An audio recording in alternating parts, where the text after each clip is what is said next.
പൂർണ്ണമായും ദുർബലമാക്കപ്പെട്ട ആപ്പ്, അഴിമതി ആരോപണത്തിൻ്റെ നിഴലിൽ നിൽക്കുന്ന ആപ്പ്, ആ ആപ്പിനെ ഇപ്പോൾ ബി ജെ പിക്ക് തോൽപ്പിക്കാൻ പറ്റിയിട്ടില്ലെങ്കിൽ ഇനി സമീപകാലത്ത് ബി ജെ പിയെ സംബന്ധിച്ച് ആലോചിക്കാൻ കഴിയാത്ത കാര്യമായിരിക്കും. അതുകൊണ്ട് എന്തും അവിടെ സംഭവിക്കും. എന്തും സംഭവിക്കുമെന്ന് നമ്മൾ വിചാരിക്കണം. ആ തെരഞ്ഞെടുപ്പിനെ വിജയിച്ച് ബി ജെ പിയെ സംബന്ധിച്ച് മതിയാവൂ. ആപ്പിൻ്റെ കോൺഫിഡൻസ് എന്താണ്? അവരിപ്പോൾ അരവിന്ദ് കെജ്രിവാളിൻ്റെ നേതൃത്വത്തിൽ ഓരോ വീടുകൾ തോറും ആപ്പിൻ്റെ സന്ദേശം എത്തിക്കാനുള്ള ഒരു മിഷനറി പ്രവർത്തിക്കുന്നുണ്ടെന്ന് പറയുന്നു. അപ്പോൾ സാധാരണ നിലയ്ക്ക് ലോക്സഭയിലേക്ക് ദേശീയ തെരഞ്ഞെടുപ്പിൽ ബി ജെ പി, സംസ്ഥാന തെരഞ്ഞെടുപ്പിൽ മറ്റ് കക്ഷികളെന്നാണ് ഈ സമീപകാലത്ത് ഡൽഹിക്കാർ സ്വീകരിച്ച് വന്നിട്ടുള്ള, അഡോപ്റ്റ് ചെയ്തിട്ടുള്ള അവരുടെ നയം അതാണ്.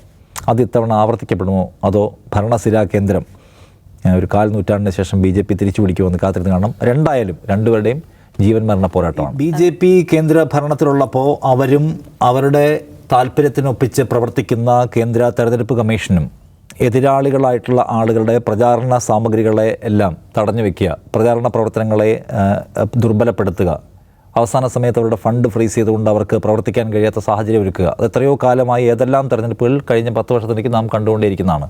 അതുകൊണ്ട് അൺബ്രേക്കബിൾ എന്ന് പറയുന്ന ഈ ഡോക്യുമെൻ്ററി വളരെ തുറന്ന ഹൃദയത്തോടെ ആം ആദ്മി പാർട്ടിയുടെ നേതാക്കൾ മനുഷ്യരോട് സംസാരിക്കുന്ന ഒരു ഭാഗമുള്ള സംഗതിയാണ്. എന്തുകൊണ്ടാണ് ഞങ്ങൾ പീഡിപ്പിക്കപ്പെടുന്നത്, എന്താണ് ഡൽഹിക്കുണ്ടായ നഷ്ടം, ഞങ്ങൾ എന്തുകൊണ്ട് വിജയിക്കണം എന്നൊക്കെയുള്ള കാര്യം പറയുന്നതാണ് അതിനകത്ത്. ഇപ്പോൾ ധ്രുവ് റാട്ടി അത് അപ്ലോഡ് ചെയ്തിട്ടുണ്ട്. അപ്പോൾ അത് ജനങ്ങളിലേക്ക് അവസാനം നിമിഷം ഒരു ഇമോഷണൽ കണക്ട് ഉണ്ടാക്കുന്ന തരത്തിൽ പ്രവർത്തിക്കേണ്ടതില്ല എന്ന് തീരുമാനിക്കുന്നു. അതുകൊണ്ടാണ് തെരഞ്ഞെടുപ്പ് കമ്മീഷനും ഒപ്പം സർക്കാരും അതിനകത്തൊരു പൊസിഷൻ എടുത്ത് തടഞ്ഞു വെച്ചിരിക്കുന്നത്. അത് പുതിയൊരു കാര്യമല്ല.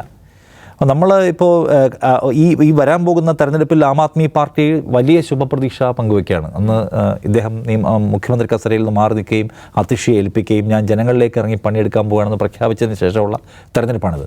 അപ്പോൾ ഈ തെരഞ്ഞെടുപ്പിൽ ആം ആദ്മി പാർട്ടിയെ സംബന്ധിച്ച് അവർക്ക് ജീവൻ മരണ പോരാട്ടമാണ്. കാരണം ആ മദ്യനയ അഴിമതി കേസിൽ അവരുടെ മുഖ്യമന്ത്രി അടക്കം മുഴുവൻ പേരും ജയിലിൽ പോയ കേസാണ്. അതിൽ ഞങ്ങൾ അഴിമതി കാണിച്ചിട്ടില്ല. കാരണം എന്താണ്? അഴിമതിക്കെതിരായിട്ടുള്ള വലിയ മുദ്രാവാക്യം ഉയർത്തിക്കൊണ്ട് ജനങ്ങൾക്കിടയിൽ സ്വീകാര്യത നേടിയ ഒരു മൂവ്മെൻറ്റും അതിൻ്റെ ഭാഗമായി വന്ന പൊളിറ്റിക്കൽ പാർട്ടിയുമാണ് ഇപ്പോൾ ഡൽഹി ഭരിക്കുന്നത് എന്ന് നമുക്കറിയാം. അപ്പോൾ അത് ഞങ്ങൾ അഴിമതി കാണിച്ചിട്ടില്ല, ജനങ്ങളുടെ കോടതിയിലാണ് വിശ്വാസം, ജനങ്ങളുടെ കോടതിയേക്കാൾ വലിയ കോടതിയില്ല എന്ന് എനിക്ക് ബോധ്യപ്പെട്ടു എന്ന് ഡോക്യുമെൻ്ററിയിൽ ഇപ്പോൾ കെജ്രിവാൾ പറയുന്നുണ്ട്. അപ്പോൾ ജനങ്ങളുടെ കോടതിയിൽ അവർക്ക് ഒരു അഗ്നി പരീക്ഷയുടെ നടുവിൽ അവർ നിൽക്കുന്നത്, അവർക്ക് വിജയിച്ചേ പറ്റൂ. ബി ജെ പിയെ സംബന്ധിച്ചു ഈ തെരഞ്ഞെടുപ്പിൽ വിജയിച്ചേ പറ്റൂ. ഇത് വിജയത്തിൽ കുറഞ്ഞ ഒന്നും പറ്റില്ല. കാരണം എന്ന് ചോദിച്ചാൽ ആം ആദ്മി പാർട്ടി എന്ന് പറഞ്ഞ പാർട്ടി അഴിമതി പാർട്ടിയാണെന്നും ആ പാർട്ടിക്ക് ഇവിടെ എക്സിസ്റ്റ് ചെയ്യാൻ അവകാശമില്ലെന്നുള്ള മുദ്രാവാക്യം മുഴക്കി അവരെ എടുത്ത് അകത്തിടുകയും പീഡിപ്പിക്കുകയും ചെയ്ത ഒരു പാർട്ടിയാണ്. അപ്പോൾ ഇതിനകത്ത് ഇത്തവണ കെജ്രിവാൾ ജയിച്ചാൽ കെജ്രിവാളിനെതിരെ ബി ജെ പി നടത്തിയ മുഴുവൻ ഓപ്പറേഷൻസിനെയും ജനം തള്ളി എന്ന് വരും. അത് ബി ജെ പിക്ക് നാണക്കേടാണ്. പിന്നെ കഴിഞ്ഞ 1/4 നൂറ്റാണ്ടായി ഭരണ ആസ്ഥാനമായ ഡൽഹിയിൽ ബി ജെ പിക്ക് ഭരണമില്ല. അത് തിരിച്ചു പിടിക്കാനുള്ള വലിയ പരിശ്രമം അവർ നടത്തിക്കൊണ്ടിരിക്കുന്നു. അവസാനത്തേതാണ് ഇപ്പോൾ കണ്ടുകൊണ്ടിരിക്കുന്നത്. അപ്പോൾ ഇതിനകത്ത് ആർക്കാണ് സാധ്യത, ആരുടെ മുമ്പിലാണ് പ്രതിസന്ധികൾ പോലെയുള്ള ക്വസ്റ്റ്യൻസ് ഉണ്ട്.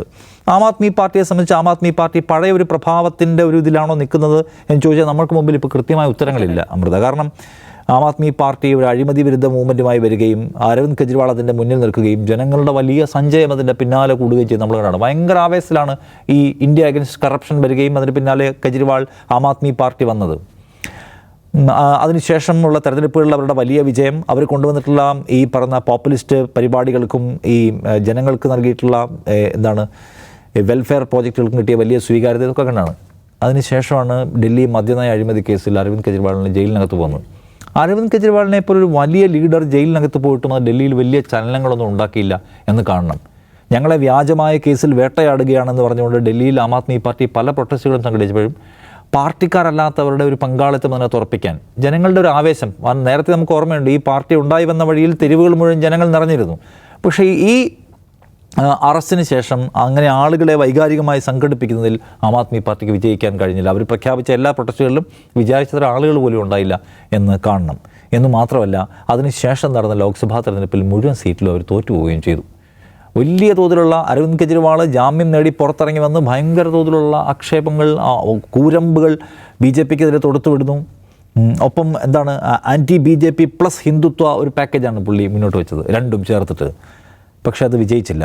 അപ്പോൾ അതുകൊണ്ട് ആം ആദ്മി പാർട്ടിക്ക് പഴയ തോതിലുള്ള ജനമനസ്സിൽ സ്വീകാര്യതയുണ്ടോ? ഞാൻ പറഞ്ഞ ലോക്സഭാ തെരഞ്ഞെടുപ്പ് തോറ്റുപോയ അഴിമതി കേസിൽ വേട്ടയാടപ്പെട്ടിട്ടും ജനങ്ങളുടെ പിന്തുണ പൂർണ്ണതയിൽ ഉറപ്പാക്കാൻ കഴിഞ്ഞില്ല എന്ന് വിചാരിക്കപ്പെടുന്ന ഒരു സ്ഥലത്ത് ആം ആദ്മി പാർട്ടി കുറച്ച് ഡിഫൻസിലാണ്.